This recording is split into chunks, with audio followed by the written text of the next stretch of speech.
فاعوذ باللہ من الشیطان الرجیم بسم اللہ الرحمن الرحیم قال اللہ تعالی فی الکتاب الحکیم یا ایہا الذین آمنوا لا یسخر قوم من قوم عسى ان یکونوا خیرا منہم ولا نساء من نساء عسى ان یکن خیرا منہن ولا تلمزوا انفسکم ولا تنابزوا بالالقاب بئس الاسم الفسوق بعد الایمان ومن لم يتب فاولئک هم الظالمون۔ سامعین گرامی، تیزی سے بدلتے ہوئے عالمی حالات اور مسلم امہ کے خلاف صہیونی اور عیسائی شدت پرستوں کی جو بڑھتی ہوئی جارحیت ہے، اب وہ ہمارے بالکل پڑوس میں آ گئی ہے، وہ ہمارے دروازوں پر دستک دے رہی ہے۔ انڈیا اور اسرائیلی جو گٹھ جوڑ ہے وہ کھل کر سامنے آ چکا ہے۔ ہماری مشرقی سرحدیں جو تھیں وہ پہلے ہی ہندو جارحیت کی زد میں تھیں، اب ہماری جو مغربی سرحدیں ہیں وہ بھی غیر محفوظ ہو رہی ہیں۔ ہندو شدت پسند جو ہیں وہ تو بڑے عرصے سے جو ایک اکھنڈ بھارت ہے اس کے خواب دیکھتے ہیں۔ پاکستان لا الہ الا اللہ محمد اور رسول اللہ کی بنیاد پر بننے والا یہ جو ملک ہے یہ ان کی نظروں میں شروع سے کھٹکتا ہے، لیکن مغربی سرحدوں پر ہمارے کلمہ گو بھائی رہتے ہیں، اور یہ جو تنازع ہماری مغربی سرحدوں پر ہے اسے بہت جلد اور احتیاط کے ساتھ حل کرنے کی ضرورت ہے۔ اب اس میں ایک کام تو حکومتوں کا ہے، ایک کام فوجی اداروں کا ہے، اور جو ملکی سلامتی کے ادارے ہیں ان کا کام ہے۔ میرا اور آپ کا کیا کام ہے؟ ہمیں کیا کرنا چاہیے؟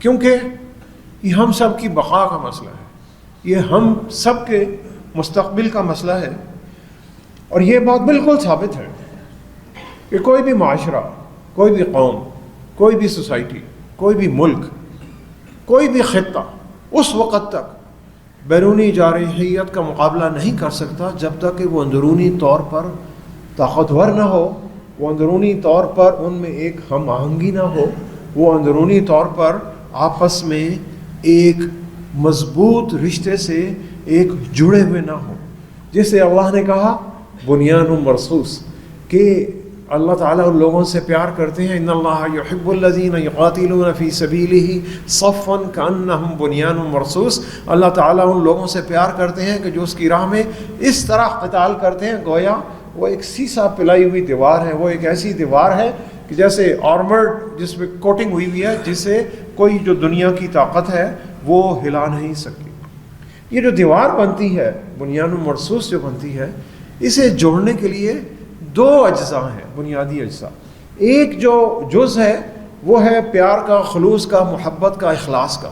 جو پچھلا جمعے کا خطبہ تھا وہ سورہ اخلاص پہ، وہ اسی موضوع پہ تھا کہ مسلم معاشرے میں آپس میں لوگوں کا اللہ کے ساتھ خلوص کا تعلق اور آپس میں ایک دوسرے کے ساتھ خلوص اور اخلاص کا اور محبت کا تعلق ہونا چاہیے۔ اس لیے کہ ایک بہت بڑا ملک ہے، اس میں 25 کروڑ کی آبادی ہے، اور اس میں مختلف قومیں آباد ہیں، لوگوں کے رنگ مختلف ہیں، لوگوں کی زبانیں مختلف ہیں، لوگوں کی ثقافتیں مختلف ہیں، لوگوں کی سیاسی سوچ مختلف ہے، لوگوں کا طریقہ کار مختلف ہے، لیکن خوش قسمتی سے سب کی بنیاد ایک ہے، اور وہ بنیاد ہے کلمہ پاک کی، لا الہ الا اللہ کی، کہ جس کے اوپر اس ملک کی جو بنیاد کھڑی ہوتی ہے۔ تو اس ملک کی جو بنیاد ہے اس کے لیے دوسرا جو جزو ہے وہ ایک دوسرے کے ساتھ امن اور سکون اور ہم آہنگی کے ساتھ رہنا، ایک دوسرے کے ساتھ نفرتوں کو بڑھانا نہیں ہے۔ ایک ہے محبتوں کو بڑھانا، ایک ہے نفرتوں کو کم کرنا، جو عصبیتیں ہیں اسے کم کرنا۔ تو اس بنیاد کو مضبوط بنانے کے لیے مجھے اور آپ کو کیا کرنے کی ضرورت ہے، یہ آج کے اس خطبے کا موضوع ہے، اور یہ طریقہ اللہ تعالیٰ کے اس حکم پر ہے کہ آسان زبان میں اگر اسے بتایا جائے کہ وہ یہ ہے کہ کوئی بھی قوم، کوئی بھی گروہ، کوئی بھی قبیلہ، کوئی بھی پارٹی، کوئی بھی جماعت کسی دوسری مسلمان گروہ کا، پارٹی کا، جماعت کا، گروپ کا، قوم کا، قبیلے کا مذاق نہ اڑائے۔ اور 26ویں پارے میں قرآن مجید کی ایک پیاری صورت ہے سورہ الحجرات، اس کی آیت نمبر 11 سے منسلک ہے کہ جس میں اللہ تعالیٰ ایمان والوں کو حکم دے رہے ہیں، یا ایھا الذین آمنوا لا یسخر قوم من قوم عسى ان یکونوا خیرا منہم۔ اے ایمان والو، تم میں سے کوئی بھی قوم، کوئی بھی جماعت، کوئی بھی گروہ کسی دوسری قوم، کسی دوسری جماعت، کسی دوسری گروہ، کسی دوسری پارٹی کے مردوں کا مذاق مت اڑائے۔ ہو سکتا ہے کہ جو مذاق اڑانے والے ہیں ان کا درجہ ان سے کم ہو، اور جن کا مذاق اڑایا جا رہا ہے وہ اللہ کے ہاں زیادہ محبوب، یعنی جن کا مذاق اڑایا جا رہا ہے وہ مذاق اڑانے والوں سے ہو سکتا ہے کہیں بہتر ہو۔ وَلَا نِسَاءٌ مِّن نِّسَاءٍ عَسَىٰ أَن يَكُنَّ خَيْرًا مِّنْهُنَّ، اور نہ ہی خواتین کا ایک گروہ کسی دوسرے گروہ کا، کسی دوسری پارٹی کا، کسی دوسری جماعت کا مذاق اڑائے۔ ہو سکتا ہے کہ جن کا مذاق اڑایا جا رہا ہے وہ مذاق اڑانے والوں سے بہتر ہو۔ وَلَا تَلْمِزُوا أَنفُسَكُمْ، ایک دوسرے پر تانا بازی مت کرو، یعنی جیسے کہتے ہیں سرکیزم، آج کل یہ فیشن بن گیا کہ ایک دوسرے کو تانے دینا، گھر سے نکلیں تو بھی تانے اور باہر جائیں تو بھی تانے۔ یہ ہماری روزمرہ زندگی کا ایک حصہ بن گئے ہیں، اور ہم سمجھتے ہیں کہ زندگی شاید اسی پہ چلتی ہے، اور اللہ نے کہا کہ ایک دوسرے پر تانے بازی نہ کرو۔ اللہ نے پھر انفسکم کا لفظ استعمال کیا، ولا تلمزوا انفسکم، یعنی جو دوسرے پر تانا دینا ہے وہ تمہارے اپنے اوپر ہی تانا دینا ہے، در حقیقت تم اپنے آپ ہی کو نشانہ بنا رہے ہو۔ ولا تنابزوا بالالقاب، ایک دوسرے کو برے القاب سے مت پکارو، یعنی جسے ہم کہتے ہیں نک نیم، وہ بھی ایک فیشن ہے۔ اور وہ نک نیم کیا ہے؟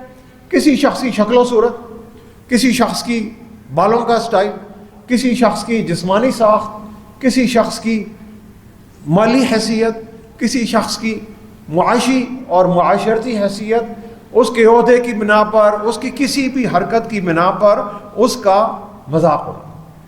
بئس الاسم الفسوق بعد الایمان، ایمان لانے کے بعد فاسقانہ ناموں سے، یعنی کفر کے ساتھ جو فسق آتا ہے اس والے ناموں سے کسی مسلمان کو پکارنا بہت ہی، اللہ نے کہا بہت ہی بری بات ہے۔ وَمَن لَّمْ يَتُبْ فَأُولَٰئِكَ هُمُ الظَّالِمُونَ، اور وہ لوگ کہ جو ان کاموں کے بعد اللہ کے ہاں تائب نہیں کرتے، پشیمان نہیں ہوتے، شرمندہ نہیں ہوتے، اللہ سے معافی نہیں مانگتے، وہی در حقیقت ظالم ہے۔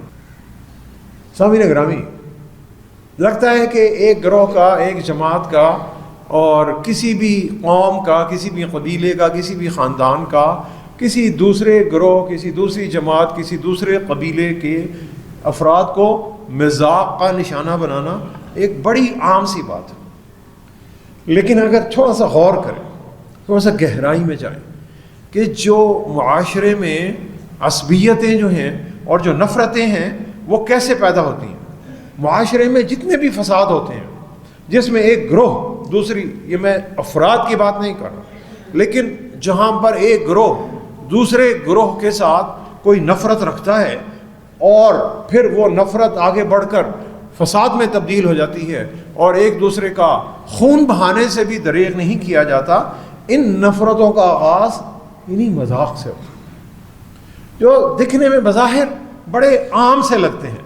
اور یہ مذاق شروع کہاں سے ہوتے ہیں؟ یہ گھروں میں شروع ہوتے ہیں، یہ اسکولوں میں شروع ہوتے ہیں۔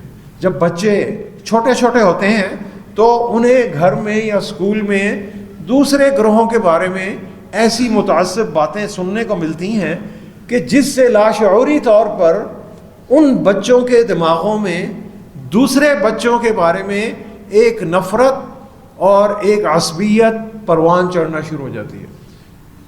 وہ اپنے آپ کو بہت بہتر دیکھنا شروع کر دیتے ہیں اور دوسروں کو ان کی جسمانی ساخت، ان کی شکل اور صورت، ان کا رنگ اور ان کے کپڑے اور ان کی جو بھی عادات ہیں، ان کی وجہ سے وہ سمجھتی ہیں کہ یہ ہم سے کم تر ہیں اور ہم ان سے بہتر ہیں۔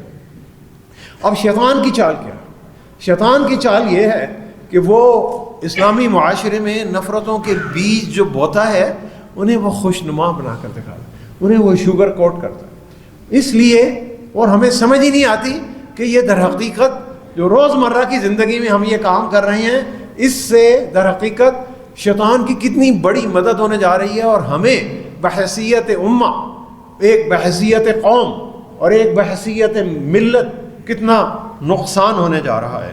اور پھر شیطان انہی جو بچپن سے چھوٹے دماغوں میں جو آئیڈیاز آ رہے ہوتے ہیں، انہی چیزوں کو پختہ کر کے ایک سوچ بنا دیتا ہے جسے اسٹیریوٹائپس کہا جاتا ہے، اور وہ عام ہے ہمارے معاشرے میں، جو دقیانوسی سوچ ہے کہ فلانے شہر کے لوگ ایسے ہیں، فلانے شہر کے لوگ ایسے ہیں، فلانے شہر کے لوگ یہ ہیں، فلانے قبیلے کے لوگ ایسے ہیں، فلانی ذات کے لوگ ایسے ہیں۔ بھائی ایسے نہیں ہو سکتے۔ اچھے اور برے لوگ ہر معاشرے میں ہیں، اچھے اور برے لوگ ہر شہر میں ہیں، اچھے اور برے لوگ ہر قوم میں ہیں، اچھے اور برے لوگ ہر خاندان میں ہیں، ہر سکول میں ہیں، ہر محلے میں ہیں۔ کسی عادات اور سکنات کی بنا پر کسی ایک پوری قوم یا ایک پورے قبیلے یا پورے شہر یا پورے علاقے یا ایک پوری جو ایک نسل ہے یا کوئی ذات ہے، اسے ایک پینٹ کر دینا سامعین گرامی ایک شیطان کی بہت بڑی چال ہے۔ اور یہ شیطان کی چال جو ہے وہ ایک نفرتوں کو بڑھانے کے لیے ہے، اور یہ پھر سوچ در حقیقت ایک گناہ والی سوچ بن جاتی ہے، جس میں ایک بھائی، مسلمان بھائی، بغیر کسی وجہ کے دوسرے بھائی کی جان لینے تک تیار ہو جاتا ہے۔ اور یہ ہم معاشرے میں عام دیکھ رہے ہیں، یہ جو فسادات ہوتے ہیں، کسی جگہ لسانی فسادات ہیں، کسی جگہ صوبائیت کی بیس پر فسادات ہیں، کسی جگہ فرقہ واریت پر فسادات ہیں، اور وہ فسادات میں ایک گروہ ہے وہ سمجھتا ہے کہ میں دوسرے کو قتل کر کے گناہ عظیم جو کر رہے ہوتے ہیں وہ سمجھتے ہیں میں تو شاید کوئی بہت ہی نیکی کا کام کر رہا ہوں۔ سامعین گرامی، میرا تعلق ایک پنجابی خاندان سے۔ جب ہم چھوٹے تھے تو گھر میں بچوں کے ساتھ والدین، امی اور ابو آپس میں پنجابی میں بات کرتے تھے، ہمارے ساتھ اردو میں بات کرتے تھے۔ بچوں کو اردو آنی چاہیے، اردو ہماری قومی زبان ہے، تو وہ سمجھتے تھے کہ وہ شاید ان کا خیال صحیح تھا کہ بچے بڑے ہوں گے تو پنجابی سیکھ ہی لیں گے، تو ہم سے اردو میں بات کرتے۔ ہم بھائی جب اسکول میں جاتے تھے تو ہمیں پنجابی نہیں آتی تھی، اسکول میں زیادہ بچے پنجابی تھے، وہ ہمارا مذاق اڑاتے تھے، وہ کہتے تم اردو اسپیکنگ، ہم کہتے نہیں ہم پنجابی ہیں، وہ کہتے پنجابی بول کے دکھاؤ، ہمیں پنجابی آتی نہیں تھی، وہ مذاق اڑاتے تھے۔ اردو اسپیکنگ کا مذاق اڑایا جاتا تھا، وہ خاص نام تھے، وہ میں نام یہاں پر لینا نہیں چاہتا، وہ عجیب عجیب ناموں سے پکارتے تھے۔ تنگ آ کر ہم نے اسکول کے بچوں ہی سے پنجابی سیکھی اور اپنی جان چھڑائی کہ بھائی ہمیں ان برے ناموں سے یاد نہیں کرو۔ لیکن اس کا نقصان کیا ہوا؟ اس کا نقصان یہ ہوا کہ وہ جو اردو بولنے والوں کا تصور، وہ جو ہمارے ذہن میں اسکول سے ہی آ گیا تھا بچوں سے، اس تصور کو اپنے دماغ سے نکالتے نکالتے 25-30 سال لگ گئے۔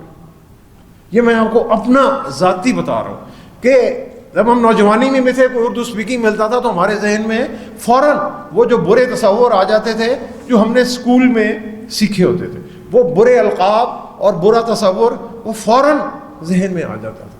تو سامعین گرامی، وہ مذاق جو کسی علاقے کی بنیاد پر ہو، وہ مذاق جو کسی زبان کی بنیاد پر ہو، وہ مذاق جو شکل اور صورت کی بنیاد پر ہو، وہ مذاق جو کسی معاشی سٹیٹس کی بنیاد پر ہو، دولت اور جاہ و جلال کی بنیاد پر ہو، وہ مذاق جو کسی خاندان کی بنیاد پر ہو، اور وہ مذاق جو کسی فرقے کی بنیاد پر ہو، یہ سارے مذاق سامعین گرامی مسلم امت کے لیے، مسلم معاشرے کے لیے زہر قاتل۔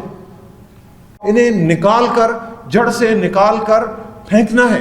یہ زمانہ جاہلیت کی، یہ کفر کی نشانی ہے، اور یہ میرے الفاظ نہیں ہیں سامعین گرامی۔ حضرت ابو ذر غفاری رضی اللہ تعالیٰ عنہ فرماتے ہیں کہ میری ایک مرتبہ ایک صحابی سے تکرار ہو گئی، اور وہ جو دوسرے صحابی تھے ان کی والدہ عربی نہیں تھی، وہ عجمی تھی، وہ کسی دوسرے ملک سے آئی ہوئی تھی، تو حضرت ابو ذر غفاری نے ان دوسرے صحابی کو اس تکرار میں ماں کا طعنہ دیا کہ تمہاری تو ماں ہی عجمی ہے. تو دوسرے صحابی رسول اللہ صلی اللہ علیہ وسلم کے پاس جاتے ہیں اور اس کی شکایت کرتے ہیں. رسول اللہ صلی اللہ علیہ وسلم نے ابو ذر غفاری رضی اللہ تعالیٰ عنہ کو بلایا اور کہا کہ ابو ذر، آپ نے ان صحابی کو ماں کا عجمی ہونے کا طعنہ دیا ہے؟ تو انہوں نے کہا ہاں یا رسول اللہ، میں نے یہ بات کہی ہے. پیارے نبی صلی اللہ علیہ وسلم نے فرمایا ابو ذر، تم میں سے آج بھی جاہلیت کی بو آتی ہے، تم میں سے آج بھی جاہلیت کی، یعنی زمانہ جو کفر تھا اس کی بو آتی ہے. ہماری والدہ محترمہ حضرت ام المومنین حضرت عائشہ رضی اللہ تعالی عنہا فرماتی ہیں کہ ایک مرتبہ نبی رحمت صلی اللہ علیہ وسلم کے سامنے میرے منہ سے حضرت صفیہ رضی اللہ تعالی عنہا، ہماری دوسری والدہ محترمہ ام المومنین نبی رحمت صلی اللہ علیہ وسلم کی دوسری زوجہ کے بارے میں کچھ نازیبا کلمات، ان کے قد کے بارے میں، یعنی حضرت عائشہ رضی اللہ تعالی عنہا نے ایک جملہ نبی رحمت صلی اللہ علیہ وسلم کے سامنے حضرت صفیہ رضی اللہ تعالی عنہا کے قد کے بارے میں بول دیا. نبی رحمت صلی اللہ علیہ وسلم نے کہا عائشہ، آپ نے ایک ایسا جملہ کہا ہے کہ اگر اسے سمندر کے پانی میں ملا دیں تو سارے کا سارا سمندر کا پانی خراب ہو جائے.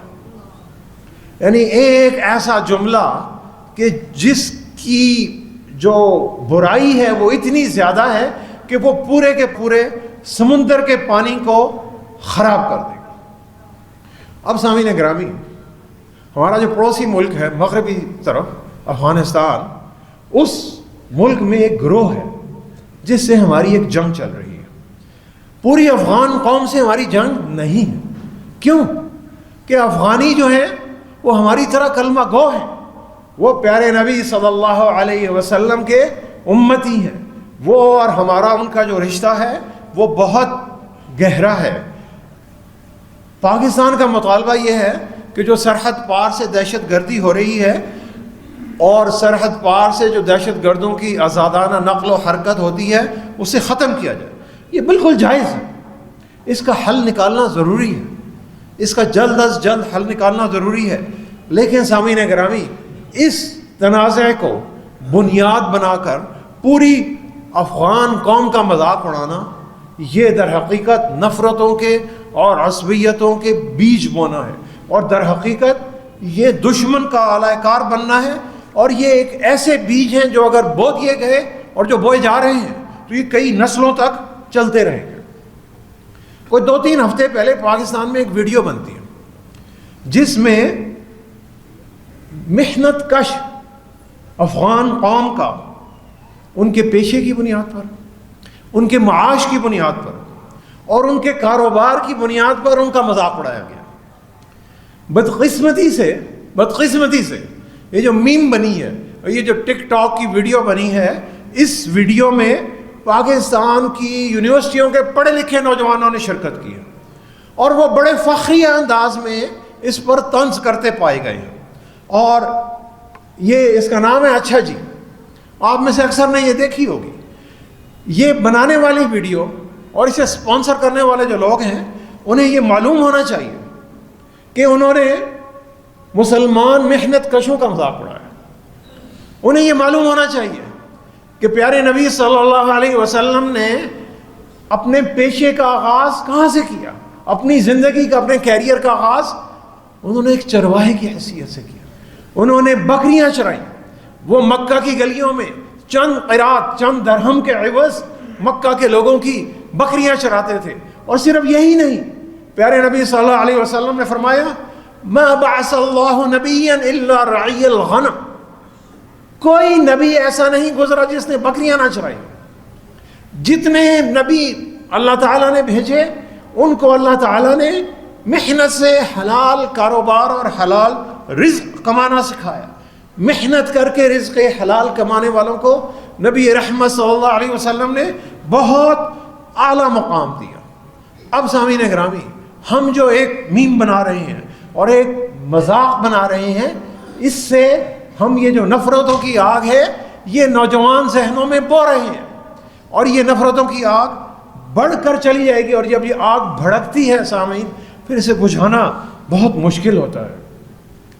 آج کی جو نئی نسل ہے اسے یہ بتانے کی ضرورت ہے کہ 1960 کی دہائی میں جب ادھر مغربی پاکستان تھا اور اس طرف مشرقی پاکستان تھا، اور دونوں ملت کے ایک بازو تھے اور ایک جسم تھا، اور ایک جسم کے دو بازو تھے، تو مغربی پاکستان میں رہنے والا، بسنے والا مراعات یافتہ طبقہ، وہ مراعات یافتہ طبقہ کہ جو اس ملک پر مختلف شکلوں میں حکمرانی کرتا چلا آ رہا ہے، چاہے وہ پیسے کی شکل میں ہو، چاہے وہ دولت کی شکل میں ہو، چاہے وہ عہدوں کی شکل میں ہو، چاہے وہ سیاسی پارٹیوں کی شکل میں ہو، چاہے وہ اسٹیبلشمنٹ میں ہو، یہ سوچ چلتی آ رہی ہے۔ اس وقت کا یہ جو مراعات یافتہ طبقہ تھا وہ مشرقی پاکستان میں رہنے والے بنگالی مسلمان بھائیوں اور بہنوں کا، ان کی شکل صورت، ان کی قد اور کاٹ اور ان کی زبان کا مذاق اڑاتا تھا۔ سامعین گرامی، زبانیں اللہ نے بنائی، شکل صورت اللہ نے بنائی ہے، جسمانی ساخت اللہ نے بنائی ہے۔ جو شخص اگر اس کی کوئی مادری زبان کوئی اور ہے اور اگر وہ اردو زبان صحیح نہیں بول سکتا تو اس کا مذاق اڑانا جرم عظیم ہے۔ وہ تو اس کو ایک اور زبان آتی ہے، اس کو تو اس کی تو تعریف کرنی چاہیے کہ وہ اپنی جو ماں کی زبان ہے اور جو اپنی ماں اور باپ کی زبان ہے اسے چھوڑ کر اس نے ایک نئی زبان سیکھی ہے، اور وہ نئی زبان اہل زبان کی طرح اگر نہیں بول سکتا، اس کا مذاق اڑانا سامعین گرامی یہ در حقیقت اللہ کی تخلیق کا مذاق اڑانا ہے۔ اللہ نے زبانیں بنائی ہیں، اللہ نے شکل صورت، اللہ نے قومیں بنائی ہیں، اللہ نے رنگیں بنائی ہیں، یہ اس لیے ہے کہ تم پہچانے جاؤ، لیکن اصل اللہ کے ہاں کون ہے؟ ان اکرمکم عند اللہ اتقاکم، اللہ کے ہاں تو وہی ہے کہ جو تقوی میں سب سے آگے ہے۔ پیارے نبی صلی اللہ علیہ وسلم نے فرمایا کہ میری امت میں بہت سارے بکھرے ہوئے بالوں والے اور بہت سارے عام لوگ اور بہت سارے معمولی لوگ ایسے ہیں، اس امت کے لوگ ایسے ہیں کہ وہ اگر اللہ پر کبھی قسم کھا لیں تو اللہ تعالیٰ ان کی قسم کو پورا کر دیتے ہیں۔ یعنی ہم دیکھتے ہیں بڑی گاڑی کس کے پاس ہے، ہم دیکھتے ہیں اچھے کپڑے کس نے پہنے ہوئے ہیں، ہم دیکھتے ہیں اچھی شکل صورت کس کے پاس ہے، ہم دیکھتے ہیں اچھی زبان کون بولتا ہے، فصیح اور بلاغت میں تقریر کون کرتا ہے۔ سامعین گرامی، نبی رحمت صلی اللہ علیہ وسلم نے یہ بھی فرمایا اللہ تعالیٰ تمہاری شکلوں کو نہیں دیکھتے، اللہ تعالیٰ تمہارے مالوں کو نہیں دیکھتے، اللہ تعالیٰ تمہارے اعمال کو دیکھتے ہیں، اللہ تعالیٰ تمہاری نیتوں کو دیکھتے ہیں۔ تو ان بنیاد پر مغربی پاکستان میں رہنے والا مراعات یافتہ طبقہ مشرقی پاکستان میں رہنے والے بھائیوں اور بہنوں کا مذاق اڑاتا تھا۔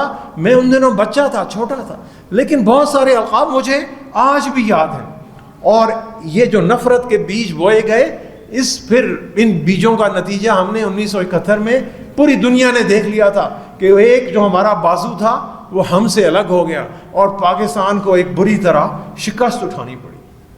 اب سامعین گرامی، دشمن جو ہے وہ ہماری سرحدوں پر ہر طرف سے آ رہا ہے۔ مغربی سرحدوں پر بھی اب ہماری غیر محفوظ ہو گئی ہیں، مشرقی سرحدوں پر پہلے ہی الغار چل رہی تھی۔ سب سے پہلے دشمن کیا کرتا ہے؟ دشمن اس طرح فوج لے کر اٹیک نہیں کرتا۔ دشمن کیا کرتا ہے؟ دشمن کسی بھی اسلامی معاشرے کو پہلے فرقہ واریت میں ڈالتا ہے، وہ پہلے لسانی اور جو دینی اور جو مذہبی تعصبات ہیں اور جو فرقہ واریت ہے اور جو گروہ ہیں ان عصبیتوں کو فروغ دیتا ہے، وہ ان پودوں کو پانی دیتا ہے۔ جب آگ جلتی ہے اس آگ پر وہ تیل چھڑکتا ہے، پھر وہ بھائی کو بھائی کا دشمن بناتا ہے۔ اور یہ کہانی ہم دیکھتے آ رہے ہیں مسلم امہ میں۔ پہلے ایران اور عراق کی بڑے عرصہ جنگ چلتی رہی، دو بھائی ایک دوسرے سے لڑتے رہے، پھر اس کے بعد عراق نے اٹھ کر کویت پر حملہ کیا، اور پھر اس کے بعد امریکہ نے عراق کو تباہ کیا، اور پھر اس کے بعد سیریا میں، لبنان میں، سوڈان میں، افغانستان میں خانہ جنگی ہم دیکھتے آ رہے ہیں۔ ان خانہ جنگی سے مسلم معاشرے جو ہیں وہ کمزور سے کمزور تر ہوتے جا رہے ہیں، اور پھر دشمن طاقتور ہوتا ہے، پھر دشمن غزہ میں ہمارے مسلمان بھائیوں کا قتل عام کرتا ہے، پھر اس کے بعد وہاں پر اس کی جو پیاس ہے خون کی وہ ختم نہیں ہو رہی، اور وہ پھر اٹھتا ہے اور ایران میں بے گناہ افراد کو شہید کرتا ہے اور کرتا جا رہا ہے، اور پھر پاکستان کا نمبر آنے کی دھمکیاں دے رہا ہے۔ سامعین گرامی، یہ ایک بہت بڑا ایجنڈا ہے۔ یہ ایجنڈا خون شام جو صہیونی ہے اور ایونجلیکل جو ہے، جنہیں انجیلی پیروکار کہا جاتا ہے، یہ ان کا ڈیزائن ہے، اور پھر اسرائیل کے ساتھ اور انڈیا کے ساتھ مل کر ان کا یہ ملاپ کھل کر سامنے آ گیا ہے۔ وہ جو عالمی جنگ ہونے والی ہے، جس کی وہ پلاننگ کر رہے ہیں، جسے وہ اپنی زبان میں ہرمجدون کہتے ہیں، وہ اپنے باطل عقیدے کو غالب کرنے والی جنگ لڑ رہے ہیں۔ ان کی دشمنی کسی قوم کے ساتھ نہیں ہے، ان کی دشمنی ایرانی قوم کے ساتھ نہیں ہے، ان کی دشمنی پاکستانی قوم کے ساتھ نہیں ہے، ان کی دشمنی کسی عرب قوم کے ساتھ نہیں ہے، ان کی دشمنی ہمارے اس عقیدے کے ساتھ ہے، ان کی دشمنی اللہ کے ساتھ ہے، ان کی دشمنی اللہ کے رسول صلی اللہ علیہ وسلم اور اس کے جو نام لیوا ہیں ان کے ساتھ ہے۔ سامعین گرامی، اس دشمنی کا مقابلہ کرنے کے لیے اللہ کی جو رسی ہے اس کو مضبوطی سے تھامنے کی ضرورت ہے۔ وَاعْتَصِمُوا بِحَبْلِ اللَّهِ جَمِيعًا وَلَا تَفَرَّقُوا، تفرقوں کو ختم کرنے کی ضرورت ہے۔ کیوں؟ کہ وہ جو اللہ کے دشمن ہیں وہ اس رسی کو توڑنا چاہتے ہیں، وہ فرقوں میں بانٹنا چاہتے ہیں، وہ جو نام خدا جو ہم لیتے ہیں اس نام خدا کو مٹانا چاہتے ہیں، اس کے تیور بول رہے ہیں، اس کے تیور بول رہے ہیں خون بہانا باقی ہے، ابھی تو شہروں آگ لگانا باقی ہے۔ اس نے سب کچھ لوٹ لیا ہے پر اس کو معلوم نہیں، اس نے سب کچھ لوٹ لیا ہے پر اس کو معلوم نہیں، اپنے گھر میں نام خدا کا ایک خزانہ باقی ہے۔ سامعین گرامی، وہ اس خدا کا جو نام ہے وہ اس خزانے کو لوٹنا چاہتے ہیں۔ دین جوڑتا ہے، دین توڑتا نہیں ہے، یہ ایک بنیان مرصوص بناتا ہے، یہ ایک امت بناتا ہے۔ مذاق اور برے القاب اس امت کی جو جڑیں ہیں، ان جڑوں کو کھوکھلا کرتے ہیں، اور پھر دشمن کمزور سمجھ کر حملہ آور ہوتا ہے، اور پھر ایک خون شام بھیڑیے کی طرح وہ شہروں کو اور علاقوں کو نیست و نابود کرتا چلا جاتا ہے۔ سامعین گرامی، سورہ حجرات کو پڑھنے کی ضرورت ہے۔ یہ جو ماہ رمضان کی آخری ساعتیں رہ گئی ہیں، اس میں سورہ حجرات کو پڑھیے، اسے ترجمے کے ساتھ پڑھیے، اسے زبانی یاد کیجیے، اپنے بچوں کو پڑھائیے۔ ہر خاندان کے ہر بچے کو سورہ حجرات یاد ہونی چاہیے، اسے ایک ایک ترجمے کے ساتھ اسے پتہ ہونا چاہیے، اسے پتہ ہونا چاہیے کہ اللہ تعالیٰ نے کون کون سے احکامات دیے ہیں کہ جو مسلم معاشرے کو آپس میں مل کر ایک طاقتور اور ایک خوشحال اور ایک باعزت معاشرہ بناتے ہیں۔ یہ ہماری زندگیوں کا حصہ بننی چاہیے۔ ہم نے طاقت کو بڑھانا ہے۔ وَأَعِدُّوا لَهُم مَا اسْتَطَعْتُم مِّن قُوَّةٍ، ہم نے قوت حاصل کرنی ہے، معاشی قوت، سیاسی قوت، فوجی قوت، جنگی قوت۔ یہ قوت حاصل نہیں ہو سکتی جب تک آپس میں ہم ایک دوسرے کے ساتھ جڑ کر نہیں رہ سکیں گے۔ ہم نے نفرتوں کو مٹانا ہے، ہم نے محبتوں کو بڑھانا ہے، ہم نے تنگ نظری کو ختم کرنا ہے، نئی ایجادات کرنی ہے، انوویشنز کرنی ہے، نئے وسائل پیدا کرنے ہیں۔ اور کیونکہ کفار جو اللہ کا نور ہے اس نور کو مختلف حیلوں بہانوں سے بجھانا چاہتے ہیں۔ هو الذي ارسل رسوله بالهدى ودين الحق ليظهره على الدين كله ولو كره المشركون، اور وہ تو مختلف حیلوں بہانوں سے اس اللہ کے نور کو بجھانا چاہتے ہیں، لیکن اللہ تعالیٰ کا وعدہ ہے کہ اللہ تعالیٰ اس نور کو پورا ہی کر کے رہیں گے۔ مولانا ظفر علی خان نے آج سے تقریباً کوئی 100 سال پہلے نوجوانوں نے ہند اور پاکستان کو مخاطب کر کے بڑی خوبصورت بات کہی تھی، اور وہ خوبصورت بات آج بھی ہمارے لیے مشعل راہ بننی چاہیے، ہمارے روز و شب کا حصہ ہونی چاہیے۔